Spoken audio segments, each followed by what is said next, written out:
Welcome to the Effects Loop. I'm Diaz. I'm Ian. And I'm Scott. And we're keeping you in the loop of the guitar community.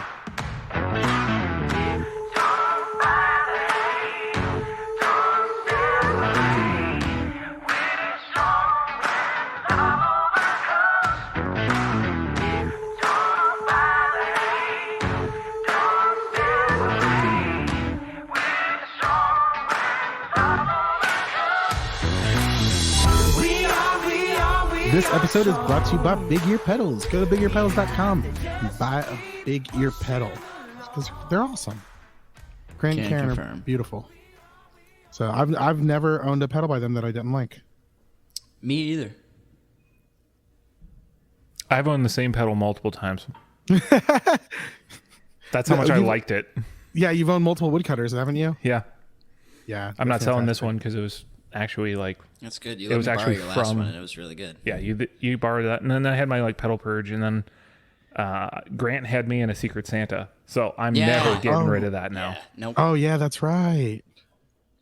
Well, this episode's also brought to you by our patrons who went to our Patreon at patreon.com/theeffectsloop and gave us money.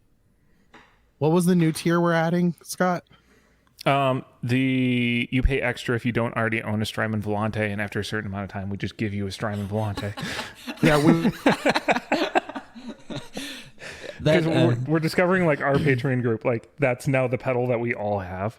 You're welcome. So out of the host, was I the last one? No. Chris doesn't have one. He used yours though, right? Chris bought mine. He bought for it? me. He found one for $300 on Craigslist. And he was already holding $300 of mine from that Schecter deal that was too good to be true. Mm-hmm. So he already had my money, and he was just like, he's like, "You want me to get this instead?" I was like, "Done." So yeah, please and thank you. Yeah, I've got mine. I love mine. Raising my eyebrows at Scott because I'm the reason that he wanted a Volante. Yeah, Ian, you have a Volante as well? I do. Yeah, I've had one for. Well, you're now a host on the show. Congratulations! You just got drafted. Yeah, I did my homework early. Yeah. So this episode, the entire lineup changes for good. So like the cool thing about the Volante is like while it's you can get that crisp, almost digital delay sound out of it. Mm-hmm. It has so much range. There's just a pluck in it that you just don't get from anything else. Oh yeah. Well, and I love the spring reverb that's built in. Mm-hmm. It's super natural, very usable. It's not like extreme at all. It's just like having a good tank on an amp.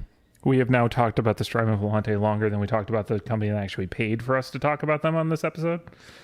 And so that's why you're going to go to bigearpedals.com and say, F the Volante. The I'm getting a pedal from them. Yeah. Mm-hmm. Strymon who? Right. Yeah. But anyways, Volante. I mean, we're in probably about a week or two from now. You and I are just going to be talking about the Albi for the next like 5 weeks. So may as well just keep talking about the Volante now while we have the time. Yeah. All right. Let's move on. And if someone's what's new is I bought a Volante, I'm going to be pissed. All right, Scott, what's new with you? Do we talk about my DRV? I don't. I got a new DRV. Another one? Yeah, another second one. So you own two, or this is the second one you've owned? This is the second one I've owned because my first one went away during my peak of the gear market gear purge. Oh yeah. You've still not played this one. What's the color scheme on this one? It's white with like the rainbow. The number 2? Isn't that what it's called? I think the favorite color scheme of mine. Or number 3? Number 4? It's a number? I think it's a number 3, 2. I don't know. It is a number that is not multiple digits. I can tell you that much. Yeah. So number 9. Full disclosure, Ian is correct. I have not yet plugged it in. Oh, dude, you're pulling a Diaz where he buys a pedal and it just sits there and he never plugs it in. It's been like a month now, right? Are you talking about my Walrus Slow? Because that's basically what happened. Yeah. I don't know. I get like, it's really weird. Like I get manic and like buy a pedal and I get it and I'm just like, what do I do with it now? I'm like, I'm going to have to move stuff around and that's just a whole lot of work. Yeah. My thing is just, so I just have my board put away right now since last time I played at church. My Kemper is in its bag, and I just had my Quad Cortex sitting out to like just force me to use it and get more comfortable with it. And as a result, I don't want to mess with any pedals because it's just there. I already have everything there. But I did just get some of those Ernie Ball patch cables that are actually quite affordable. The thin ones, the flat ones. No, they're the regular ones. There's the Switchcraft jacks and whatnot. Okay. They make a good like 18-inch kind of patch plug. So I've just been using the effects loop on that now, and it lets me plug in what I want to plug in. But that's cool. Yeah, I guess that's what's new with me. Ian, did you get any new toys? No, I wish I had some new stuff to talk about. I've got some stuff on order from Sweetwater that I've been waiting on for a while now. Which is kind of a bummer. Waiting on some new guitar straps, which they're just straps, so it's not really. Which one? What type of straps are they though? They're the DiMarzio buckle straps. Oh yes. Oh wait. Is it the like the white one? It's well, they come in all sorts of different colors and even some different types of materials. I ordered four black ones in like the non-standard. It's not like the standard nylon strap. It's some sort of. Yeah. It's got like a bit of a texture to it. Right. I use those. I use the white ones. Nice. Yeah, I'm really looking forward that's why to it. When you said you ordered straps and they were on back order, I was like, because every time I order them, I have to like I wait. Or my Sweetwater rep, I knew my Sweetwater rep before he was a Sweetwater rep. Oh, so I'm like really good with him, and he'll like message me and be like, "Hey, we got the straps in," and I'm like, "Dang, I need a couple." Yeah, I wish it's tomorrow will be 5 months from the day that I ordered mine. Yeah, I think the black ones in that material are harder to get.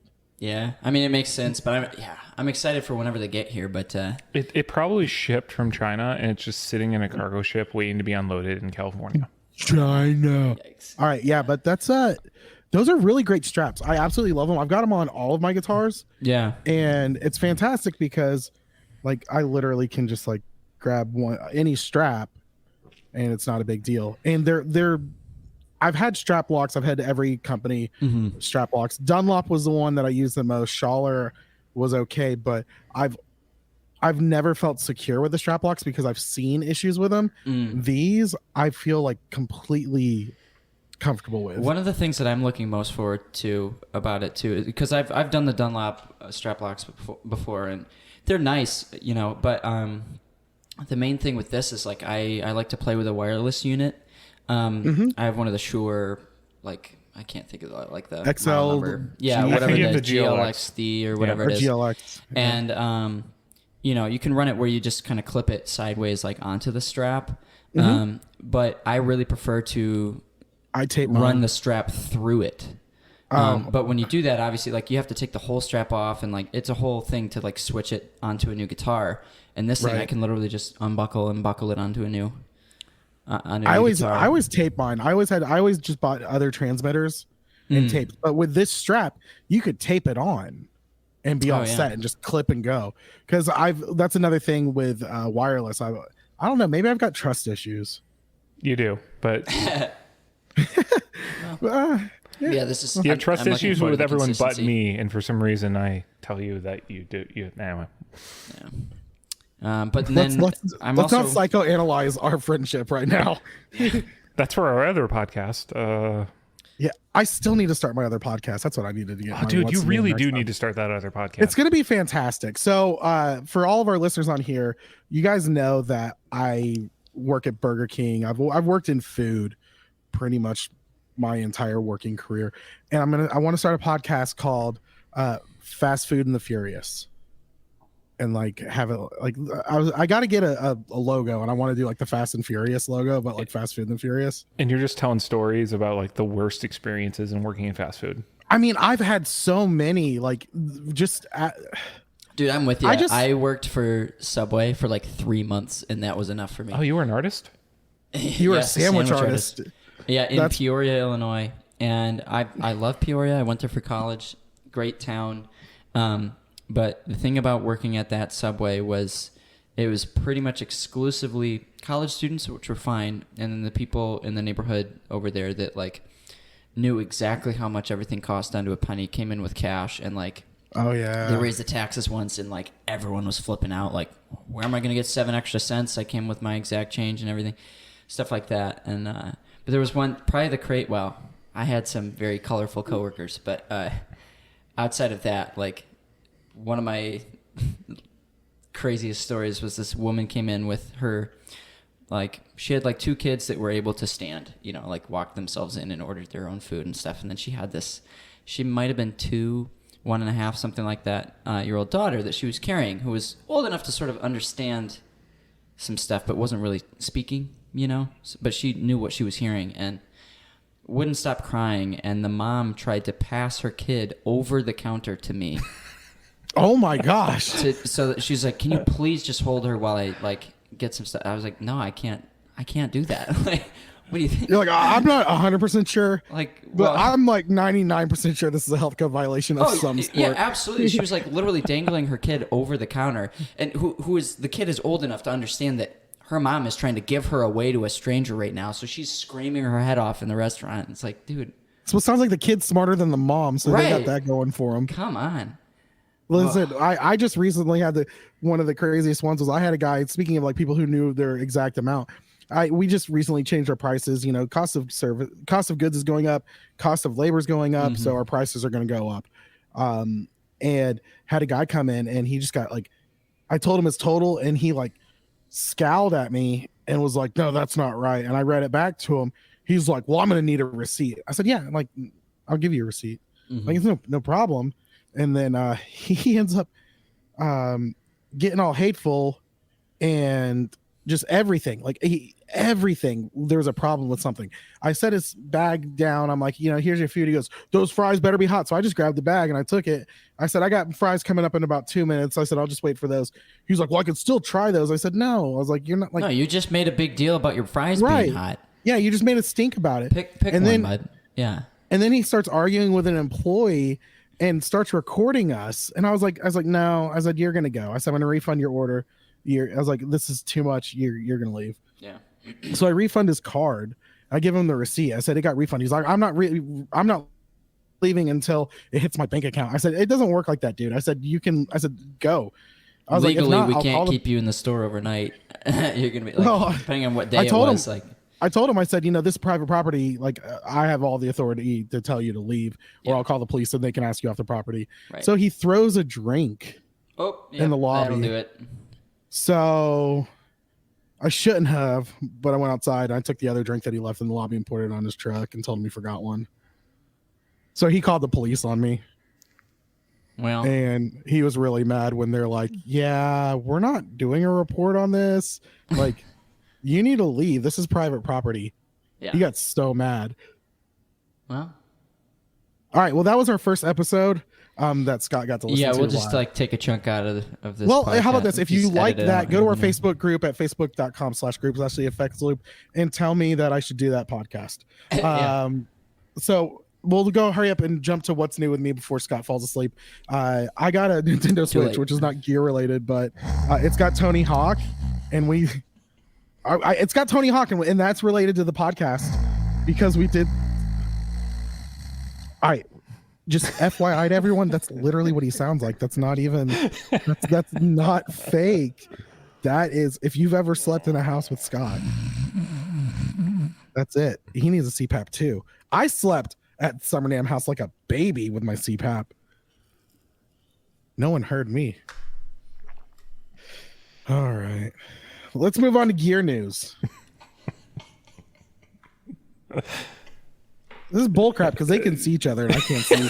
They could be over there. Yeah. They might have they mastered Morse code. That's American Sign Language. We're snoring through Morse code right now. Yeah. Yeah. All right. Whatever. Ian, go first. What's the first thing on the freaking list? I think that's Bill Finnegan's thing, right? Yes. That it is. All right. So, wait, are we timing this week or no? Nah. We've got Ian on here. We're gonna. All right. Young, naive Ian, who. That's what they call me. Young, naive Ian. That's his screen name. They've been calling me that for like 15 years. Yeah. All right. So 3 minutes on the clock. Go, Ian. All right. Tell us about this. There's really not much to say about this one, to be honest. It's Bill Finnegan saying that he's going to do something. Failing to do it. That's about it. Failing to do it right away. In the pre-episode, Ian's like, no, but you started a YouTube channel and everything. I'm like, you don't know Bill. You don't know Bill Finnegan. So I mean, I do a little bit. My thing about Bill. My first Summer Nam I ever went to was the one where Bill Finnegan was like, I don't know if that was my first or my second, but it was one of the early ones. Was Bill Finnegan was like, "No, I'm coming out with a new pedal," and this was was that the Klon clean? Bill Finnegan announced that he was coming out with a new podcast about fast food related stories, right? And he just never did. Yeah, he keeps saying that he's going to. Well, that's a lot of work. I'm just looking for when KTRs finally come back in stock around the United States after 4 years, and I'll call up B-Side Music and be like, "Hey, remember that pre-order I made that you never fulfilled?" So you can stop telling me that you're going to sell yours because you never will. I mean, and you shouldn't. I shouldn't. It's a great pedal. Yeah. Hold on. Yeah, that's my reminder. King of Tone list. DS, do you have a KTR? No. You also don't have a Volante? I do have a Volante. Oh, he has it? Okay. I was going to say. Yeah, no, I've never owned a KTR. I played one before, and I really didn't jive with it. I've heard a lot of people play them and make them sound fantastic, but it really just didn't work for me. Yeah, I mean, it does a thing. It's not one of those, it's not quote-unquote a transparent thing. Like, it actually, changes your In all tone. fairness, though, I've never really owned a Klon style pedal that I like besides the one from Electromotive Sound Co. Mm-hmm. And I think a lot of that's because, I mean, he put a certain set, like diode in there or whatever, or like you had the four knobs, the mod too. So like the sick as. Yeah. I still love my 3-knob one, which Ben still is trying to like get me away from. I don't know why, but I don't know. There's just something special about it. Because one of the knobs are dual gang, so it does two things at the same time. Right. Oh, so he split them out. He split them out. Yeah, it's the drive knob that controls like a low mid kind of thing, right? So the higher the drive, the more it does actually change the EQ. So there's a separate tone control for like the upper mids, I believe. And then I think that there's but there is a mid-range hump that increases as you increase the drive of a Klon. That's one of the special things that it does. So it really does have some sweet spots. I know there's a lot of people that say that like they sound good pretty much at any setting of the drive control. I mean, Josh Scott goes on record talking about how much he likes just blasting. He dimes it. Yeah. And you and I both run ours pretty cleanish. Pretty much the same. Mine's at like 10:30, 11 o'clock, something like that. As Ian's and my pedal boards slowly become the same thing. Yeah. over our friendship. Yeah. Well, that's our time, and I don't think we even really announced. Bill's doing a live stream he started YouTube, and he's doing a live stream, and he wants to talk about what the KTR is doing, which it hasn't been in production for years. Yeah, well, I'm curious. I don't know. I am kind of curious. The YouTube channel thing is what really sparks my interest. I know they're going to be talking about the production and stuff. I don't really care. I already have a KTR, and I think it is in his best interest to do the controlled releases that he's been doing, at least to some degree, because it keeps the hype up and all that kind of stuff. But he hasn't. What he does is he overproduces it. The used market flatlines. Well, but that's, I think, the point, right? Is like, the used market he doesn't benefit from, right? Fair. So by doing what he's doing, he's basically screwing over the used market for a bit, which is kind of cool. And he sells more of the new ones without a controlled news. Right, exactly. I don't know. I still think he should just do the King of Tone model, where you do a wait list. Yeah, but see, in like what we had said, we talked about this a little bit beforehand. But at that point, I'd say stop doing the KTR and just start doing normal, regular Klons again. Is there really that strong of a market for the original Klon? So the thing, here's my thing. What I'm curious is if he's going to talk about that on the really popular on his YouTube channel, right? Because we saw what happened with the Klon this year. I mean, it completely spiked in prices.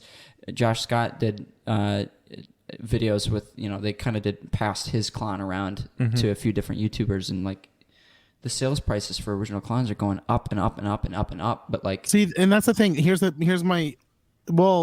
We talked about the KTR was for mass production because it's SMT. Yep. And but the thing also is with the Klon Centaur is that it is really it's crazy because he could affect the market by reissuing or starting to make him again. Don't even call him a reissue. Just call him, just to say you took a 20-year break or however long it's been. He still makes a Klon every couple of months and lets his neighbor sell it, right? But you know. Yeah, we know the story for the on originals that.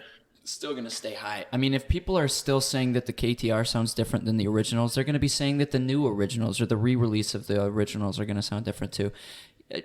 It's in the paint flakes. They don't make the same kind of paints anymore. What if Bill just shows up to your house and kicks you in the balls? Like anyone who lists it, it's kind of like Jay and Silent Bob Strike Back. If you list a Klon on eBay or something, he gets your address and shows up and just kicks you in the balls. Yeah. I mean, isn't that Spruce Effects?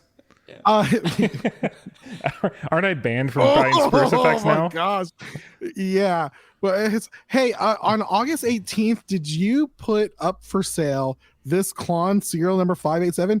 Yeah. So bam, banned for life. It's like it's in the fine print of the original purchase that if this is resold. Yeah. Yeah. I get to come. All right. Anyway. Shall we move on? Yeah, there wasn't too much to that. Bill Finnegan hasn't yet done something. Next. Okay. We talked about it for like 10 minutes. Yeah. 10 minutes about something that is not happening, nor will it ever happen. Right. Do you remember that one time when we talked? All right, so Walrus Audio's Eris is a 5-state distortion pedal brimming with high gain character. I love the artwork on this. Is that a Minotaur? I believe it is, or I mean, it's some sort of mythical creature. Apocalyptical 4-horned bull. Okay. Oh. I love the color on it because it's very bold. Like it's just, I think it's beautiful artwork. Mm-hmm. I love some high gain pedals. I kind of want to mess with this. I mean, so this is kind of a different breed of a previous pedal they've done. So they had the Ages last year, if you remember, right, where it was like kind of Tube Screamer variants and some other kind of light overdrive stuff. And this is going for the distortion side of it. So is it based off different distortions than one? What was? I mean, you're going. They don't say it exclusively here, so it's like LEDs or silicon clipping for unique flavors and yada yada. It's clearly a rat in here. Right? I mean, they're even playing Blur in the demos and stuff like that, and that was a rat on that original recording. So that's what they're going for. More high gain kind of a thing. Tons of EQ control here. You got bass and treble controls, gain, blend, and a volume, as well as selecting what type of the 5 sort of arrangements that are in there. And sort of the Ages was one of those ones everyone was saying they love it, but it just didn't really spark. And maybe it's just because overdrive market, everyone already has so many overdrives, but we'll see. I mean, at $200, this has potential of being a real big hit. Yeah, I mean, I think I don't know. You've got your rat potential. You know, like rats, I think in some form are always going to be around. So it is interesting how people change the circuit over time. I think like having the different clipping styles and all that kind of stuff is a good move. I love rat styles that have a good control over the EQ. The filter knob has always been an issue for me. I mean, that's part of the reason why the DRV has been so successful, and now you're seeing knockoffs of that kind of style circuit. I've got the DVR. So you have, yeah. Well, I was going to say Black Bobbin just did an arrangement with what was it called? Lake Effects is doing it. Looking it up. Yeah, see, I never really vibed with the DRV. I wanted to. They're gorgeous. That they just like the colors that they release them in and all that kind of stuff. They look great on a pedal board. I love the top mount jacks. I think everyone should be doing top mount jacks. But yeah, I mean, it does a very specific thing. I love like the clipping style, but yeah, it's like that cut control is very specific. And we're at time. Moving on. Oh, that was the alarm. I thought someone's phone was going off. That was my. Okay. I'm setting an alarm still. Or otherwise, our users are going to get listeners. Kylo, shut up! The alarm went off. We know to move on. Oh my gosh, it's going to be a long episode. Johnny Marr next? Yeah, of course it is. So let's talk about this new guitar that Johnny Marr's featuring here. He had it in his new single, Spirit, Power, and Soul, which is a Strat featuring 9 pickups. 9. Yeah, that's a little overkill there. I think 8 would have been just fine, but he just had to go there. I just want to know what that does to his... Like, the strings It's have to still just gonna be hum. sucked down to the neck the whole time with all that... At 9, it's still going to hum. Because it's odd. It's an odd number. Yeah. Oh, man. But, yeah, like, how does that affect, like, the resonance of the strings? Having that much... That's Magnetism? a lot of... Yeah, that's a lot of magnetic pull there. But one thing I thought of is, like, just put the pickups on, like, sliders or something so you can slide them around to different spots. Oh no. Why? They're all on. All the time? Yep. What are these switches? I don't know. There's 18 of them. There's 18 switches and 2 knobs on this thing. There's 9 pickups. What is it? Are these hot rails? They each have 4 rails in them. 4? That's 36. No, wait. Hold on. 18. What in the... This thing's nuts. And I'm really... And that's like the built... Was it a built guitar that they did for Josh Scott? That's like... At least that I understand because it's all the different types. Mm-hmm. You know? And I can kind of get that. I don't really... I mean, I guess in fairness, I've not heard this guitar. So I don't know what you can do with it. I'm sure that it's got some unique sounds that... Here we go. Yeah. Unique. Okay. This is filed under... I wonder you if those...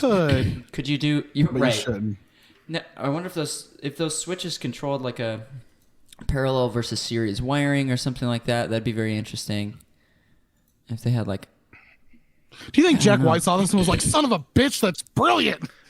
He's right. outdoing me. I just love that Johnny Marr is still relevant. After all these years. Oh, it's... Oh, I see. Wait.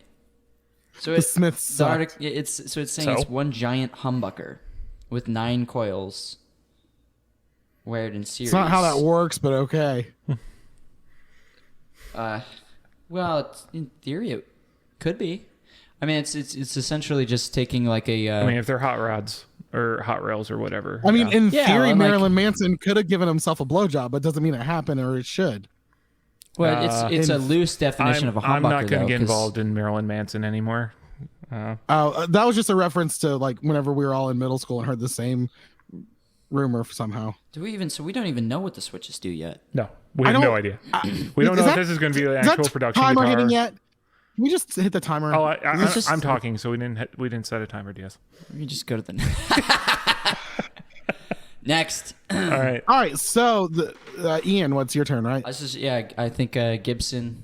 I'm excited Nathaniel about this, actually. Rateliff. That's a pretty sick crossover. Big fan of Nathaniel Rateliff personally. So, oh my gosh. Yeah, I mean, I'm excited about it.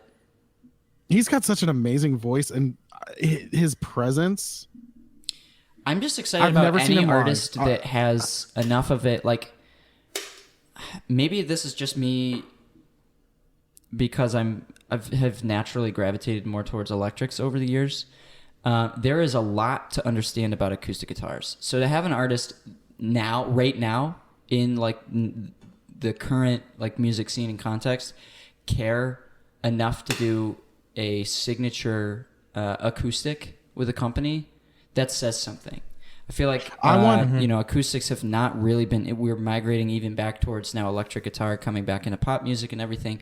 We've been so far away from the Jack Johnson era that it's surprising. I wouldn't even say to Jack see. Johnson.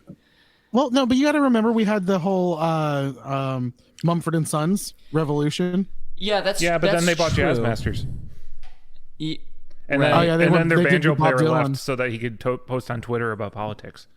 So so the interesting thing though too about those bands is like there's enough in the mix anyway that like to have one specific artist care about their one specific guitar enough, it still would have surprised me then. I mean, yeah, I don't know. It'd be like seeing Chris Stapleton do something like this, which would be very exciting as well. But I would be all over that. Like that kid on Hostess.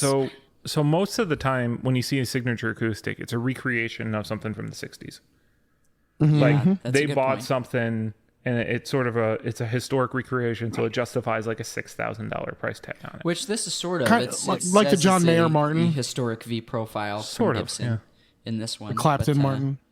Clapton Martin particularly. But at the same time, remember the Clapton Martin put Martin guitars on their trajectory of what they are today. Mm-hmm. I would Clapton definitely agree with Unplugged that. changed the game in terms of acoustic music. It really did. It was a turning point for music in a number of ways. Yeah. Which, we can talk all we want about Eric Clapton and what he's doing these days. But being a dumbass. But also the fact that this guitar from Gibson is coming in at only $3,300. Really? It's only $3,300? Yeah, for a full That's Gibson. fantastic. And it's a gloss nitro finish. And it's a signature. Like that would be a 5,000. Like Gibson signature. It's a vintage burst with a gloss nitro finish. Very classic, retro stuff for a very decent price out of the box. Yes. LR Bags VTC pickup and preamp. So, I mean, there you go. Son of a bitch. So this could be a player. Give me a drink. Yeah, I think this could hit, honestly. I mean, this is who's been excited about acoustic releases lately? The last one that I remember actually caring about was the Taylor V-bracing stuff that they just started doing. People hated it. I gotta say though, they resonate like crazy, but they're stupid expensive. Yeah. I mean, I've had a Taylor since 2005. Yeah, I've got a Gibson. I mean, I would do a Gibson. I've got my Taylor. I've got a 114 CE, and to be honest, I am very happy with where I am with my acoustic. The nice thing about the 114s with Taylor, and obviously we're started this conversation about Gibson, but the thing about mine is that it's laminate back and sides, and so they're able to get away with way less bracing, and so it's this very interesting combination of, for the price point, it's such an open sounding guitar because there's very little bracing in there because the back and sides are laminate and they're strong enough to support the guitar. The other thing that I don't have to worry about nearly as much is movement or humidity.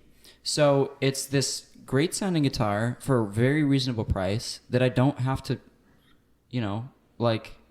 worry too much about upkeep on.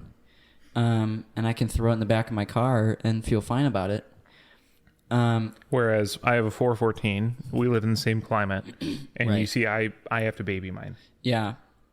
And of course, with like the vintage with the nitro and all that kind of stuff, like the different, like the temperature is even now important to the finish. So this Gibson would definitely be a guitar that you need to take care of. Mm-hmm.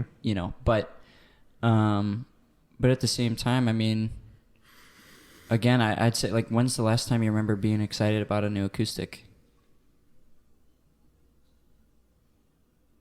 I don't know. Yeah. You know what I am excited about? What's that? The new Ibanez AZ. So they've got the new affordable line at $299. The new Essentials line. So it's a Strat style guitar. It's got 2 knobs and 2 switches. You got a pickup selector, and then you got an alternate switch. So I've got to go to this right away. There are 10 pickup combinations built into this guitar, which is pretty crazy cool. Yes. Yeah, I mean, the AZ series for Ibanez has definitely been a new look and new feel for them, and frankly, I think it's helped the brand a ton because you're seeing people pick them up like crazy, especially sort of the Instagram guitar aficionado kind of style. But I mean, coming down to this low of a price point and still having those looks and everything after they've established themselves at the premium level, this could be very interesting because this is, Squire Classic Vibe pricing territory here. Yeah, that's true. I mean, what other big company operating at the Fender scale has, Yamaha Pacifica. Okay, that's a good point. Yeah. That's a good point. Although I don't find myself talking about Yamaha all that often. I guess that's just me, maybe. No. Well, I hope you're not talking to yourself about Yamaha, because at that point we need to have a different conversation. Yeah. Well, that could, admittedly, like, I could be swayed. Like, when I think of Yamaha, I definitely think more in terms of their like brass instruments, because I came up as a trumpet player before. Yeah, and I think about their motorcycles.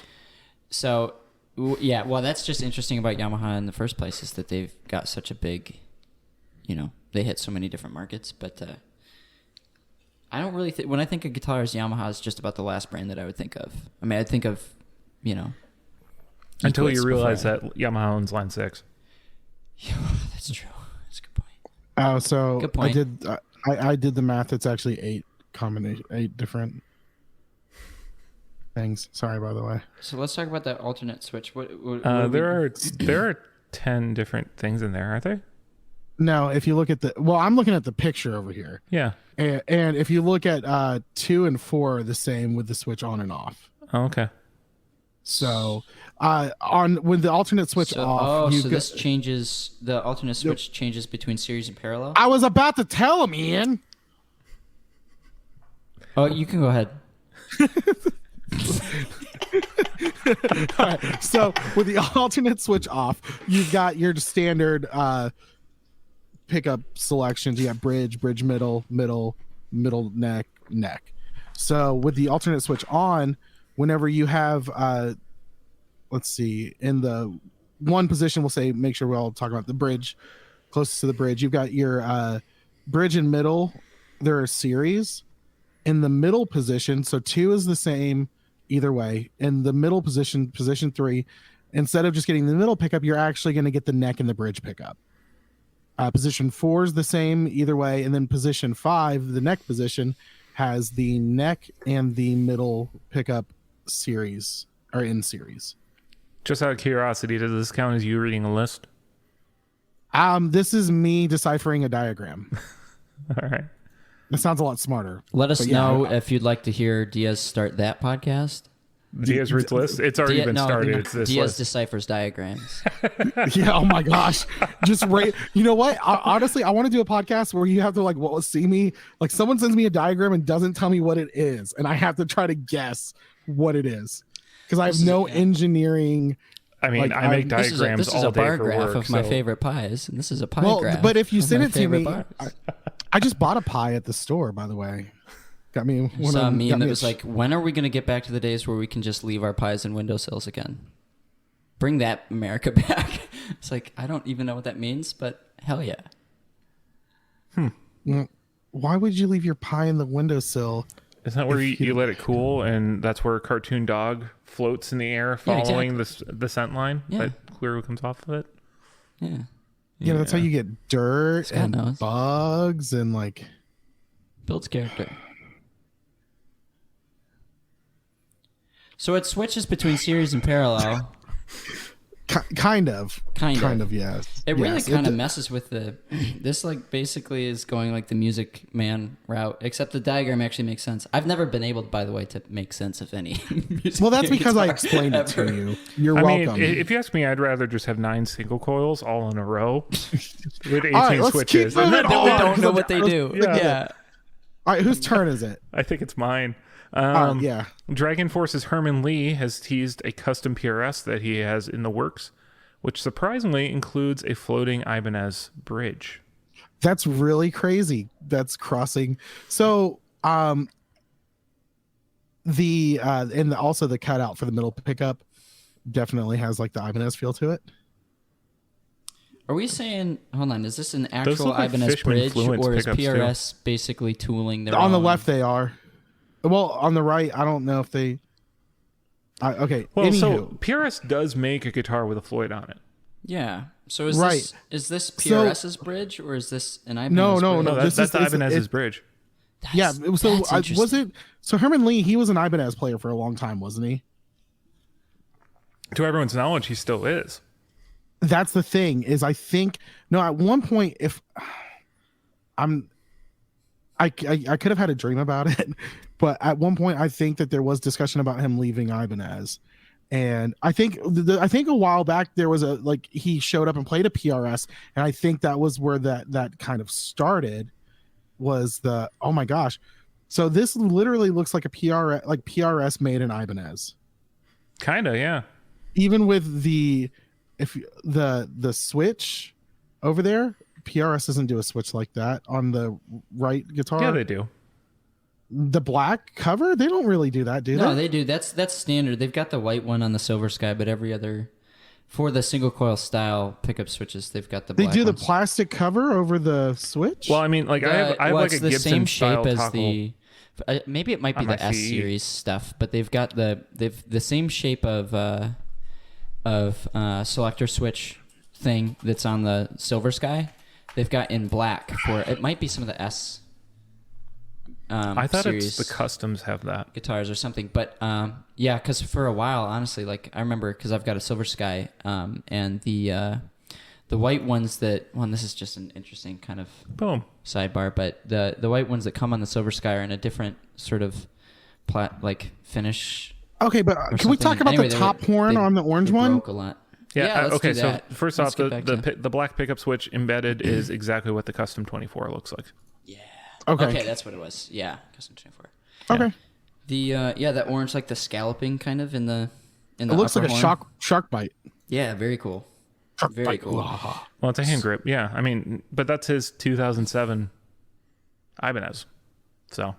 Oh, is that what's on the right? Yeah, on the right is the Ibanez 2007. right. The caption is Herman 2021 versus Herman 2007. All right, so I've been having a totally different conversation than you guys. So this is.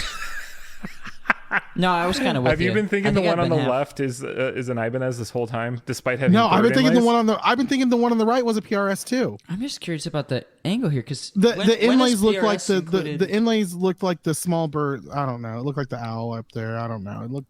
This is something that you guys can probably both educate me on because I've not followed PRS for probably as long as either of you have. When have they included other companies' hardware in signature models or any model? So I mean, back in the day, they were Seymour Duncan pickups. That's fine. I understand pickups. That's fine. But to do a bridge, that's interesting. Well, to me. they've done Floyd Rose. Very so, specifically, that's interesting to me because when they did the Silver Sky, they retooled that bridge themselves. They weren't borrowing any bridge. Yeah. Meanwhile, they were still aiming to mimic a classic Fender, so they still did it themselves, right? So it's interesting to me that they didn't retool an Ibanez bridge and do their own thing to it.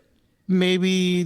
Well, you have to think about it too. Herman Lee does use his floating tremolo quite a bit in his music. It could just be his own choice, I suppose. Yeah. I would 100% say that his thing was it's got to be that bridge. Well, and also remember, it's actually as long as the carve is there. He could have gotten one with a Floyd and just swapped in the Ibanez. Right. If himself after the fact? Because it's on two posts. So if those posts are in the same spot, you could swap it. That's true, but this is him teasing it, right? And so PRS hasn't necessarily announced that this is going to be a signature model or anything. It could just be a one-off. But he could have just changed the bridge aftermarket like a normal guitar player would do. Yeah. Which is fine. But then if he's teasing it rather than just saying, hey, check out this one-off thing, it harkens back to John's release. He just sort of started playing Silver Skies without announcing it, and everyone was like, "Oh shit!" Everyone's like, "What the fuck is that?" And so it'd be interesting to me if he started teasing a guitar that he did his own modifications to. You know what I mean? Because this seems very PR focused. This kind of stuff is intentional. Mm-hmm. So, yeah, but it's curious to me because I don't know. I guess I've not been around long enough to see that kind of collaboration between brands. And I know that when it comes to just off-the-shelf parts, you could throw a Bigsby on anything and be fine.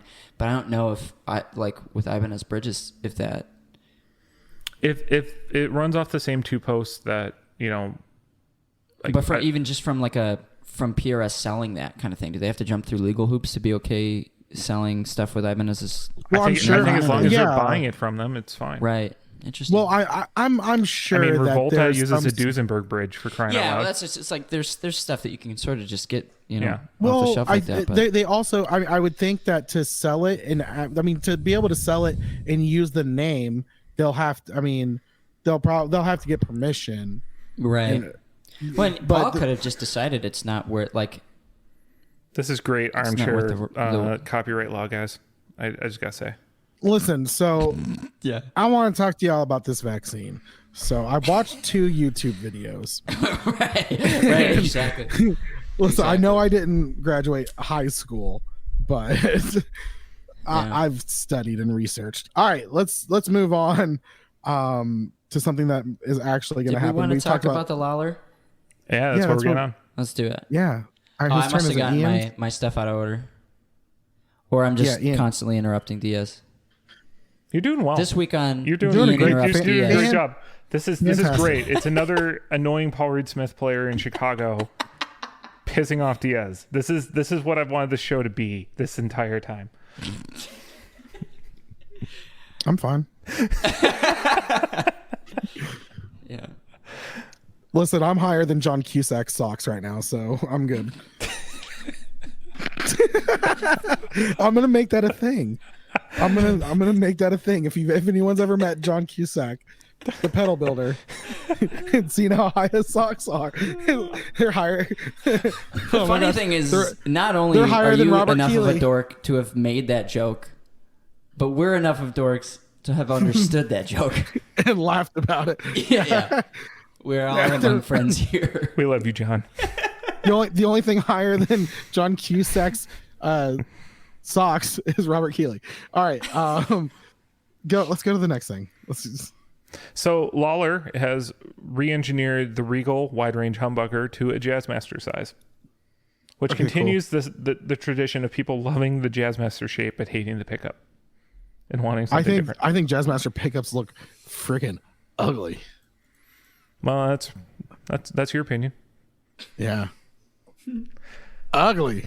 I mean, so there's been a lot of love for the wide range pickup lately. So you saw Fender re-release or come out with a new way of doing the Cunife pickups, and they've been very popular. The Lawler Regals was a very popular swap for a while, and there's been a lot of people wanting to throw humbuckers into a Jazzmaster without it being too humbuckery. I know, even Lambertones did the Crema for Jazzmaster, for example. Former sponsor of the show. And so this is just another opportunity. $215 each, meaning you're looking at, $450 all done. Yep, with tax. Yep. So Lawler just makes solid pickups, though. They're great. I mean, that you're going to be getting a good one there. Yeah. I had a set of Lawlers in a Tele once. They're pretty good. Yeah. I mean, I know that their attention to detail is pretty nuts, so I'm sure they're going to be fantastic sounding pickups. Yeah, I mean, the whether you like normal Jazzmaster pickups or you like humbuckers in there, that's I suppose a different combination or a different conversation. But if wide range humbuckers are your thing, I mean, I'm sure they have nailed it. And you don't want a Telecaster. Right, right. Or a Starcaster, or what else were wide ranges in? I don't know. Yeah, I mean, the interesting thing about this is that really, I mean, for the most part, yeah, it's these are aimed at people that have normal Jazzmasters with the normal Jazzmaster form factor pickup in it that want to put humbuckers in it. Outside of that, just put a humbucker. And you can get Jazzmaster style bodies that are routed for humbuckers, and then you don't need this. So it is an interesting kind of the interesting thing about this is that they're going for a specific market. But I'm sure that there are builders out there too that can start throwing these pickups into their custom builds. And yeah, you don't need a new pickguard. You don't need any. Right, exactly. So speaking of new pickguards and throwing pickups into things, we're gonna move on to the next thing. You're welcome. Is this the same guitar that we've talked about before, but it looks better? No. Oh, okay. All right. So I'm convinced these guys had a booth at NAMM. I have a picture on my phone of something that's what's just the Canadian like guy that does gear reviews? Okay, why don't we tell the listeners what we're looking at? All right, so Reddit guitars. No. I think we should just keep alluding to it. Okay, figure it out. Go Google it. Reddit guitars. So they introduced the Voyager Modular guitar with interchangeable pickups that can be swapped in seconds. His name's Daryl something, right? Is this held in by magnets? Magnets. How the fuck do they work? I couldn't tell you. You can change the control plate as well. Braun. Is that who it is? Daryl Braun? Does that sound familiar? There's a YouTuber he does guitar reviews, yeah. I swear he's reviewed this already. Perhaps. All right, shut up, Ian. We don't want people to know that other people know things about us before us. Or whatever. Anyway, next week on Ian and Rob's Diaz. Sorry, go ahead. Gosh. All right. No, I think it's an interesting concept. So this is a guitar essentially that has like a modular pickup section. It's interesting in the sense of like I've always been interested in jumping off of a building onto a trampoline and seeing what happens, but like I don't think it's a great idea. It's sort of like the these guys were at Summer NIM. Yeah, it's I like took a picture of their booth because I wanted to make fun of it earlier. Okay, well we can just make fun of it now. All right, so this is the classic. Let's take a cutting board, let's put magnets on it, and let's swap it in and out of a guitar thing. Essentially, yeah. Well, it's sort of like a, it's a more. Don't you dare compare it to the Titan. That thing is don't you dare. I will. I'll mute your mic. Oh shit. No, the thing about it is it serves the same function. It makes it easier while being more gimmicky. So it's a trade-off. Right? So the thing that you like about your Titans is that you can have pre-assembled pick guards. What was the that you have thing to take your that man strings that the off. lady like was throwing at people to give away? The neck rest? The like guitar neck rest, whatever you're resting your guitar against the wall or something like that. Oh yeah, you guys were mentioning that. I never saw it. Yeah, no, it's the same idea. It's something really stupid that shouldn't be done and no one's really going to buy it. Yeah, I don't know. I mean, it's gimmicky. The person who buys this... The thing about these gimmicks, though, is like, I mean, honestly, what's the price point for this thing? Because gotta be at least $2,000, right? So that's my thing. If you just it's want actually $1,500. A variety. Well, still okay. For an introductory price, and then for each of the modules are $200, which I assume does not include the pickup. So you can buy $300 to $400 guitars for the same price that are probably going to play just as well, right? Because their emphasis, I'm sure, is going to be on the modular systems that they've got, not on the yeah. But what are you going to use to chop your celery with? Well, I guess that's another piece of gear, huh? But that's the thing is like all these gimmicky guitars. I like when I the guitar if you that I'm leave the play module the out most, as an acoustic. That's a good question, actually. Maybe they've got like a. Does it kick the piezo on? Right, they've got a piezo in there that just like defaults when it's off. So this does remind me of I want to say who makes the TV Jones.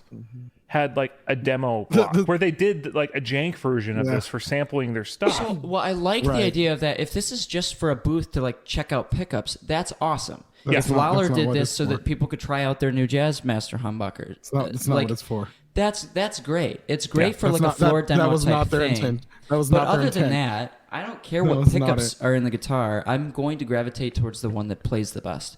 So when you're starting to talk like about offering modular guitars and all this kind of stuff, it's only going to be worth it to you if you've got like 6 of their different modules, because otherwise you're paying $1,500 for maybe 2 different guitars when you could just spend $400 on a guitar that does that thing just as well, I'm sure. I can't wait till Gary with his wedding band mid-song swaps one of these modules for his solo and swaps it back out. Yeah. No, you listen. The solo on Stairway was played on the Telecaster. So I've got to go to the Telecaster pickups for the solo, but the rest of the song. Meanwhile, now you need a swappable 12-string setup. Yep. Here's 6 extra strings that I can. How are you going to play Hotel California in its entirety? Right. This is like a caveman Variax. model? That's exactly what this. This is like a barbaric Variax. Like the Variax is like, no, we'll use a piezo and we'll like change it, and no, it'll be sophisticated. And some guy's like, why? When I can just cut pieces of wood out and just swap them. Right. But that's stupid. That's the thing. Is like this is a really cool thing to do for science, but if you're expecting people to pick this up for their regular, this is like going back to the cutting board guitar guy again, where he had like an article in like Guitar Player magazine on it, and we're just like, this is something you built in your garage. Congrats on your first guitar. Right. Well, that's like I definitely applaud. Like, definitely go down this rabbit hole for sure, but I don't know that it's going to be of value to most players unless it's a damn good guitar, first and foremost. If you want to start offering the modular pickups and stuff after that, that's great. but I'm just skeptical of any new guitar company, with gimmicky things like this, because it immediately, and this is just my own perception, I guess, my own bias, but it immediately is screaming at me it's going to play like a $400 Squier. Oh yeah. Well, speaking of $400 guitars, this week in Harley Benton, Diaz. Harley Benton. Thank you. I was giving space for dramatic effect. Oh, it worked.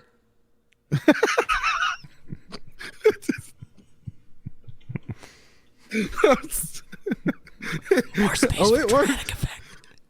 All right.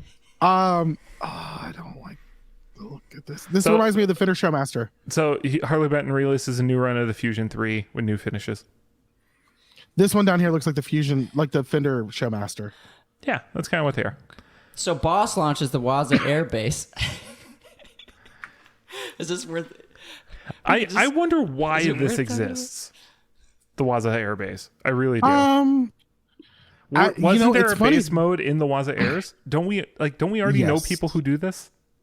Yes. Ben actually did this. Yeah. This is what Ben was practicing on at the Summer NAMM house. So is Ben going to be mad that he has to buy a new pair of Waza Airs? So I think what it really is, you probably get better bass response in the headphones. I think they're the exact same headphone with different amp models in it or something. I don't think so. I think, let's see. What that amp can well, did any of us read what? No, Diaz, we all learned from you. I don't know. I don't know. It seems like they're sort of trying to say that there could be differences almost in like the IRs for bass cabinets or something, that this is sort of tailored to the somehow playing a bass in a room feels different than playing a guitar in a room, and they're trying to tailor it towards that somehow. I don't know. To me, it just looks like marketing. It's hard to know how they're actually different mechanically or functionally. Like, I don't know. It's hard to say. I mean, hey, maybe there is a need for it. We just don't know yet because it's all It doesn't say what the frick has changed. Hold on, I'm gonna go to my Boss Waza Airs group. Like, not even kidding. There's a group for that. Yeah.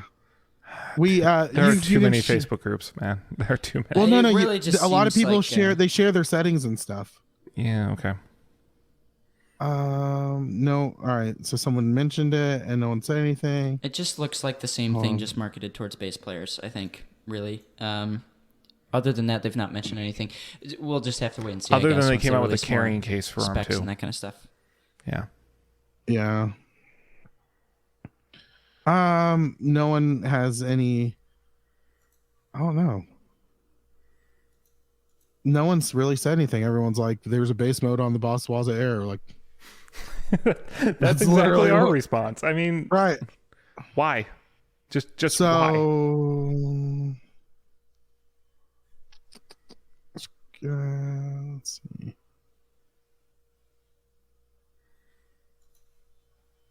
Oh, they've got acoustic drum patterns and a metronome built in. Neat. You know what? This is the thing that people were bitching about where we look at stuff.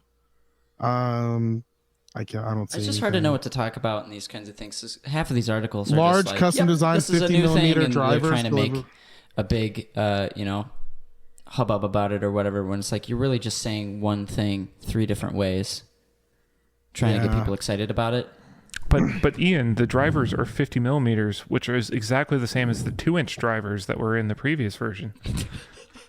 Listen. Hey, but this is metric, okay? Oh, I was about to say, shoot. All right. This is really aimed at European bass players. Okay.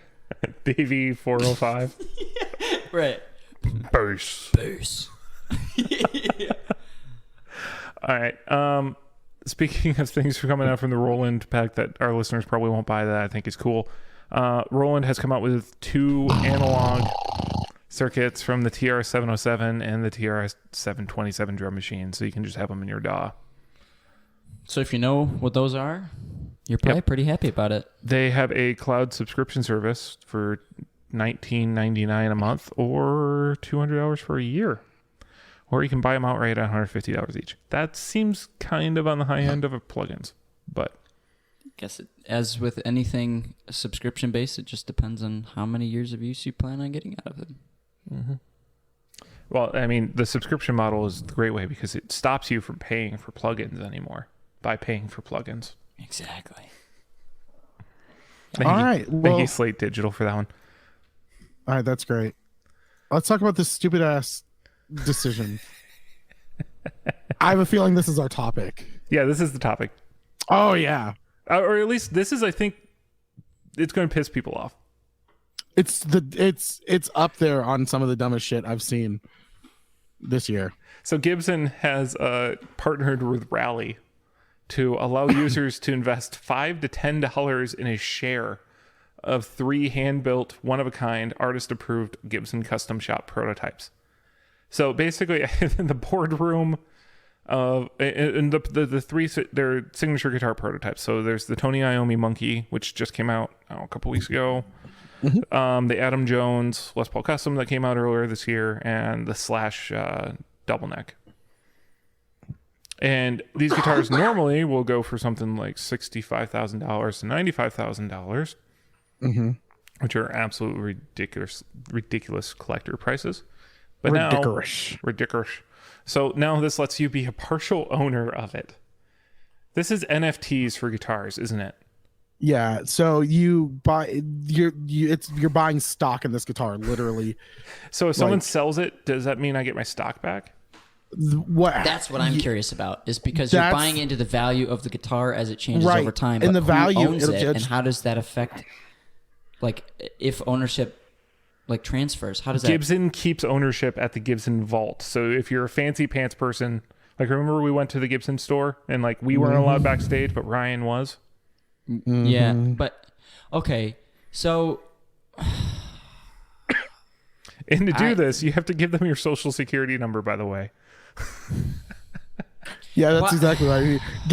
Gibson having my social security number. I totally trust Gibson with my social security number. I totally trust Gibson to make a quality guitar that's worth me watching rise and fall in value over at this point. Come on, really? The value. Oh yeah. All that Gibson's gone through. That's great that they're turning the brand around and everything. That's fantastic, but they're asking people to invest in the long-term value of their brand, but the jump-in point is a guitar I think the Tone that they Junkies built guy now. is behind this.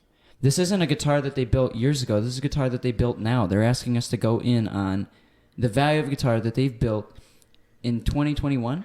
That they get to sell the value of now. Listen, guys. We're paying for Gibson to keep a guitar in their vault. For I don't even know if Gibson's going to be a company month. in 10 years. We have to see how things go. In all fairness, I gotta say, we're asking people to give us $5 to $10 every month just to listen to a show that's free. That we don't even release every week. So we release almost every week. Yeah. Yeah. But at that point, they're doing that out of how much they personally value your content, not how much they think other people value this thing. What they're doing is they're trying to recoup R&D costs. No, I mean, your Patreon, your patrons are very different because they're donating out of what they value. Yeah, they're probably still as smart as the people who are going to do this. For me, giving in fairness, Gibson $10. One of our patrons owns multiple Adam Jones Gibsons already, so there's that. Yeah, that's very true. But this is very different because I don't get. This isn't how much I value this instrument. This is how much everyone else does. Did we ask Tom if he's going to do this? We should. Hold on, I'm doing it right now. Well, no. So here's the thing. I don't really know what it is outside of if I'm owning stock in a guitar that's just going to sit at Gibson for the rest of my life. This is like buying stock in the Green Bay Packers. It's pointless. Yeah, it's something to hang on your wall, right? That you don't Maybe there's shareholder votes if you get to do something, but what happens? Does this mean I have to get a quorum of shareholders in this guitar to convince Gibson to sell it so that we can recoup our stock price? Takes a 2/3 majority vote to get it tuned to D. Gosh. I mean, it's. I'm thinking about changing the pickups. Hold on, we gotta take it to the board. Then does Gibson get to charge us rent and recoup us costs for holding the guitar and all that stuff too? I just think it's. Bastards. This is interesting. Any instrument kept in impeccable shape is going to skyrocket in value in 50 years. Mm-hmm. But so what? You're giving it $10 now to hope that $10 turns into $100 50 years from now? Oh no, I don't think Gibson's ever selling these guitars. That's the thing. Yeah, but it's still it's a stock, so it doesn't necessarily matter. It's still like you can choose to you sell can it. still sell like it to someone else. Any other stock, they're not going to sell the guitars, so no one's ever going to fully get there. So if it's that model, then are we going to all start trading stock as if they're playing cards? That's my other question. The thing is who is going to want? So if they're never selling this, right? Though this is my point. Who puts the monetary value on it? Well, it can just be like anything else. They've got whatever they value Jimi Hendrix's guitars at. No one's gonna ever sell those. There's people appraising it based on. Well, Jim Irsay will buy it at some point. Well, maybe. Yeah, that's true. But so they're treating it like a stock. Like no one's going to ever sell this thing, just like a company or whatever. Like you're never gonna fully get this back. So it's based on like, are people going to want to buy this stock in 50 years when it's actually worth something? Who's gonna care about a guitar that was built in 2021? Expressly for the purpose of having people buy it. Like I wouldn't anticipate being able to sell this down the line, sheerly out of lack of interest. So in this week's episode of Gibson Does Stupid Shit. I mean, this is still cheaper than buying a Gibson hat. Yeah, that's true. That's very. This is like 1/10 the price of a Gibson hat, but. I don't know. To me, this is like one of those things that they can do for science, and they're not losing any money on it, which is great. It's preying on their fan base. Sure. Yeah. Exactly. Like, I don't know. It's a way of squeezing more money out of their fanboys. It's maybe and maybe it's like a fun thing to do for them, just because they can. In which case, go for it. But this is something that I would sort of maybe expect out of a smaller brand trying something for fun than like a massive. I mean, it's just interesting, I guess. I don't know. I mean, it's not something I could be mad at because it's not hurting anybody. It is. This is like my...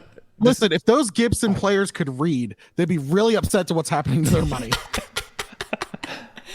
Yeah. And as I turn around and look at my, 3 Gibsons sitting right here. Right. I mean, that's the whole thing is like, so it's a... You're going to get a COA. You're not going to get like real stock. This is not like something you can trade on a market. Listen, why don't you go buy a star and name it after yourself instead?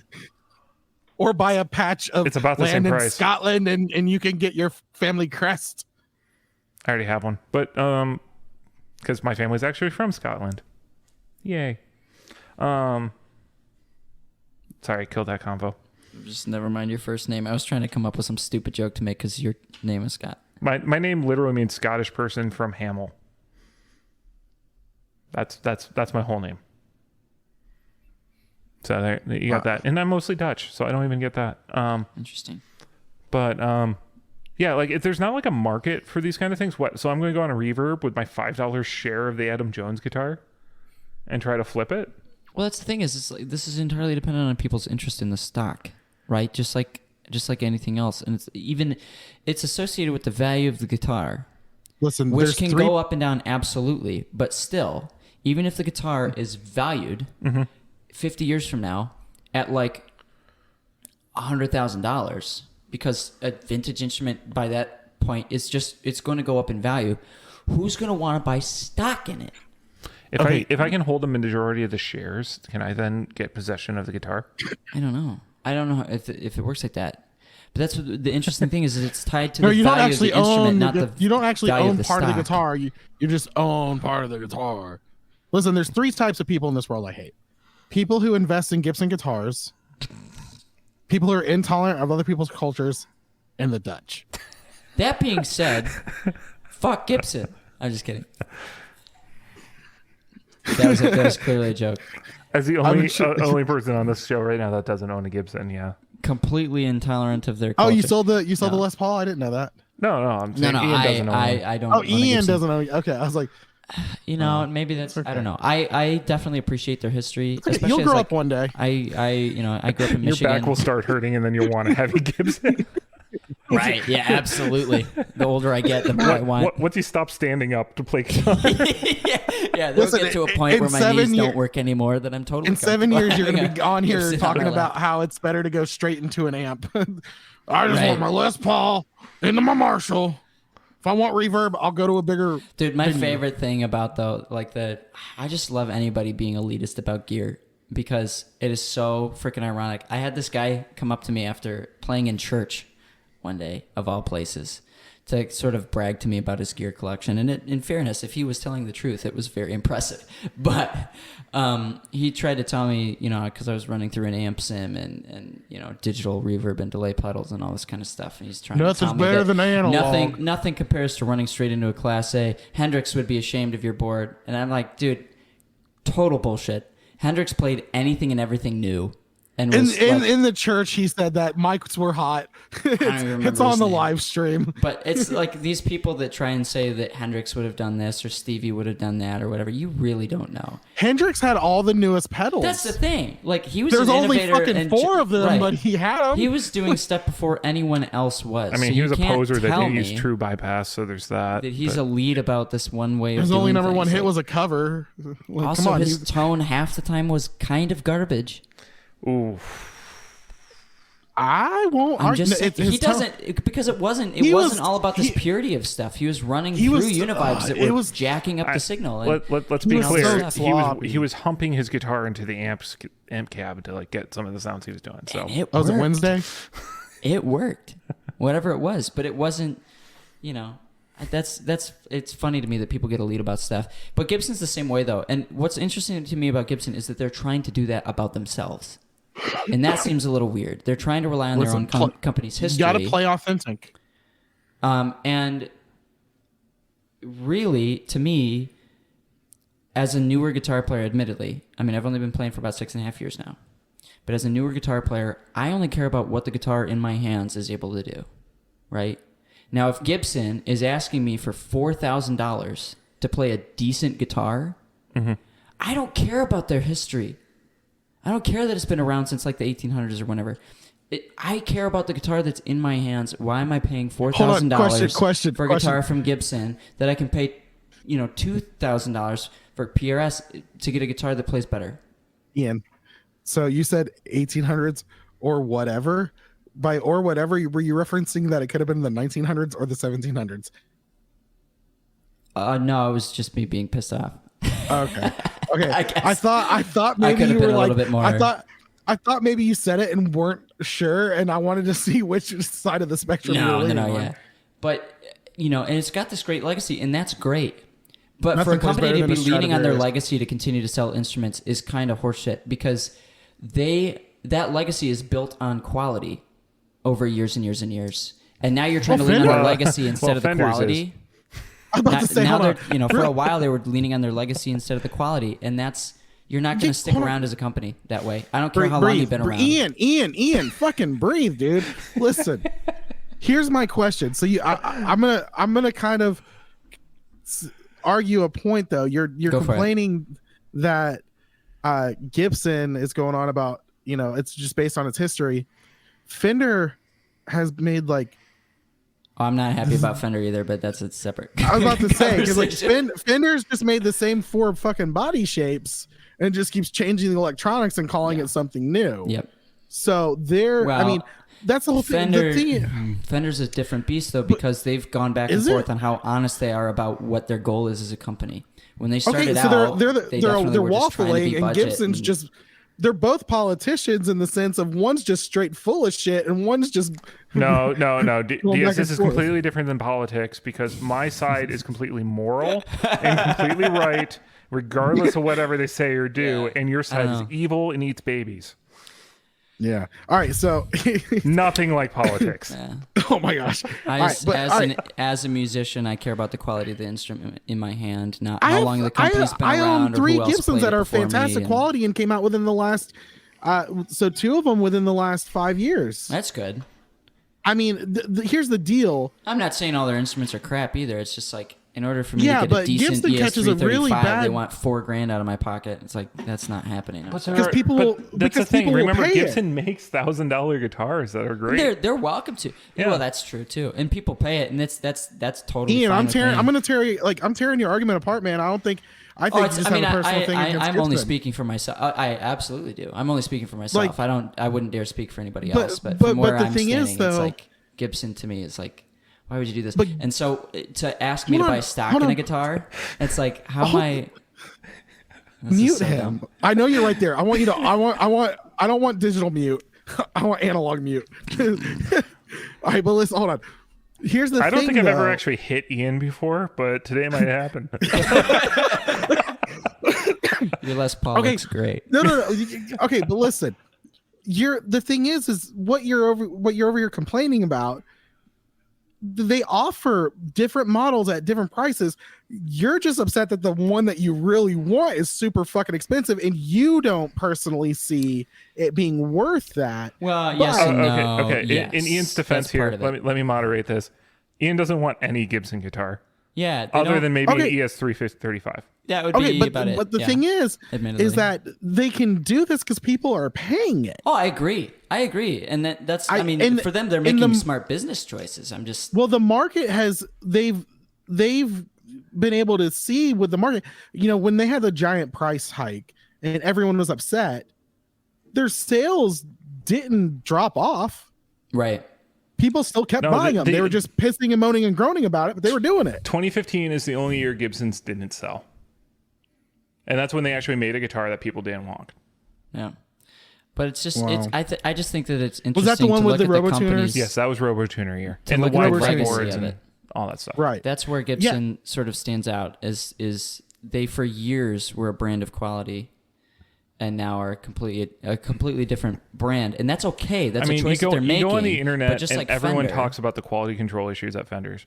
At Gibson. That's always the talking point that we all know. Yeah. But the thing is a lot of those people who say that haven't even Fenders. bought a Gibson. They play Squires, most of them. And the thing is too. I just think it's they go and they play this guitar that's been hanging on the wall, and they're like, "Well, there was a scratch." Well, someone could have done that. That's because it's a floor model, and everyone's picking up the Gibson Les Paul to play it. That's fair. Right. Like the whole thing is, I own 3 Gibsons. I've owned. Hey, Ian, did you know Diaz owns 3 Gibsons? I don't think he's mentioned it I don't think you guys understand yet. Listen. I don't think you understand. I own 3 Gibsons. I'm going to rip a hole in your argument right here by saying that you own 3 Gibsons. How many shares of Gibson guitars do you own, Diaz? All of them. all of the shares of all 3 of the Gibson guitars that I own. I owned. I mean, this still is a better. I've owned 2 SGs, which both have been phenomenal. I mean, Ian, you played my SG, didn't you? Yeah. Oh yeah, it's solid. Solid. Yeah. But so I gotta rein this back in though, because the reason that I was bringing all of this stuff up was to make a commentary on them asking Ian's me. Like, can y'all spot me $20 so I can get it on this Gibson? No, it's so interesting to me that kind of company is asking me to buy stock in one of their instruments. I'm not saying they're smart. I'm just saying they make quality instruments. I go back to comparing it to buying a stock in like how you can buy a stake in the Green Bay Packers. You can own 1 share. Yeah. I think it's like one of those symbolic share things more than it's a commemorative kind of coin kind of a thing. Sure. That makes sense. It's not something real for value. For a fanatic or But then they turn around and ask you for all this investment information. And I'm like, what the hell are they doing? Yeah, that's the thing. Is maybe like because for a company that's gone do you up have and to down, do it up and down, for like tax purposes? Yeah, if they're actually selling them as investment shares, which again is this. That's where this is a weird scheme here, where they're basically trying to sell a guitar and keep possession of it. Yep, that's basically what's going on. But this is them tripling down on the new type of brand that they are, which is fine. They're just almost not being honest about it. They might be quadrupling down. Well, the other idea here, just throwing this out there, is if I own a share of this guitar and I can go into the vault at Gibson now when I go into.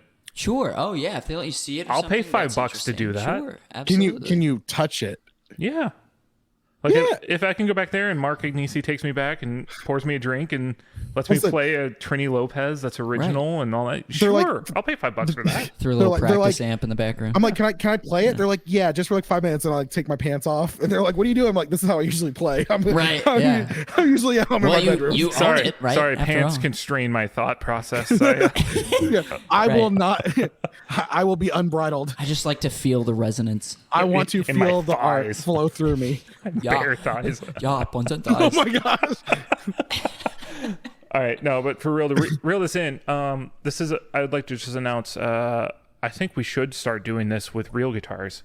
Like we should just buy $5 worth of a share of a custom shop and then flip it. Hey, and actually make money off these things. Send me $15 and you too can own three the thing that we're going to need, though, is some temperature and humidity controlled warehouse to keep it in where none of us touch it for 20 years. That pretty much describes most of my guitar collection. It's going to get really expensive having to pay a guard to sit by it 24/7. Right. I work from home. It's good. No, it's like the sisterhood of the traveling pants, but for guitar players. We'll just ship it. I mean, it is one of those goofy things. If we wanted to start flipping guitars and we had inside lines on guitars we know would flip, that would be different. Like that would be buying an investment share, right? And turning them around. Yeah. Do you think Martha Stewart's working at Gibson now? Find out on next week's podcast. I would say I wouldn't be surprised if Snoop Dogg winds up at Gibson in the next 3 years because he's just hitting everything. Snoop's being real smart. He's already finished the game of life, and he's just doing the side quest now. Oh yeah, yeah. that's he's like Shaq. Like they're sleeper. Like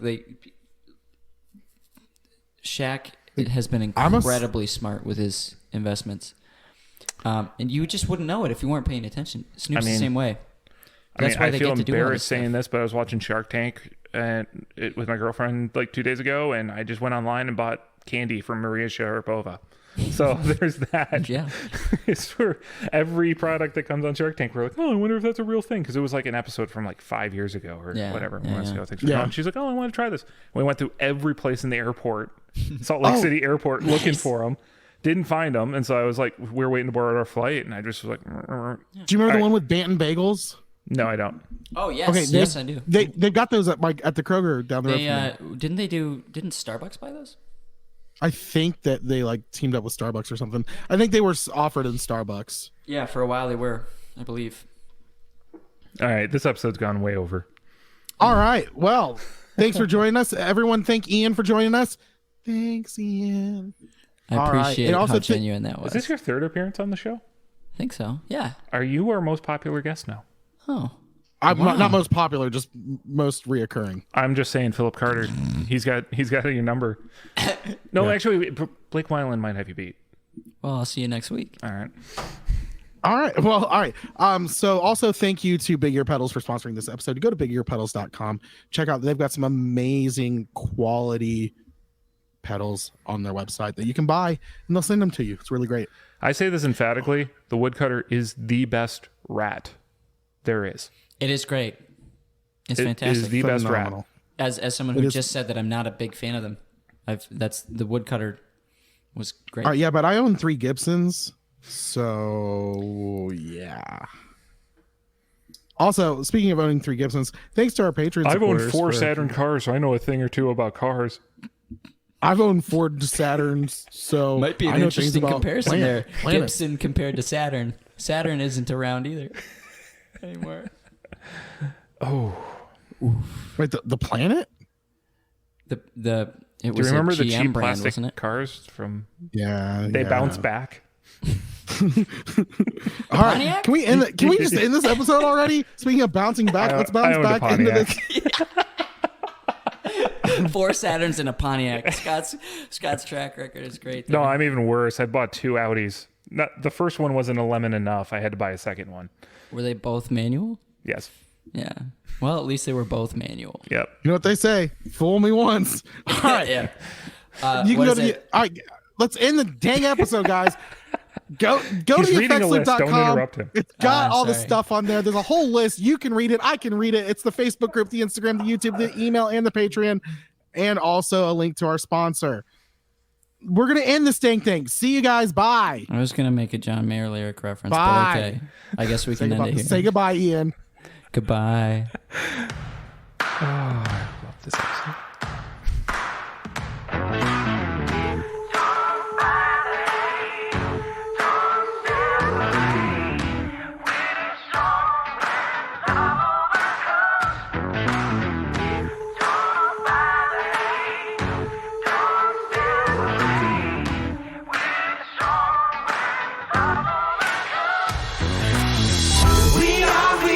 We are strong. We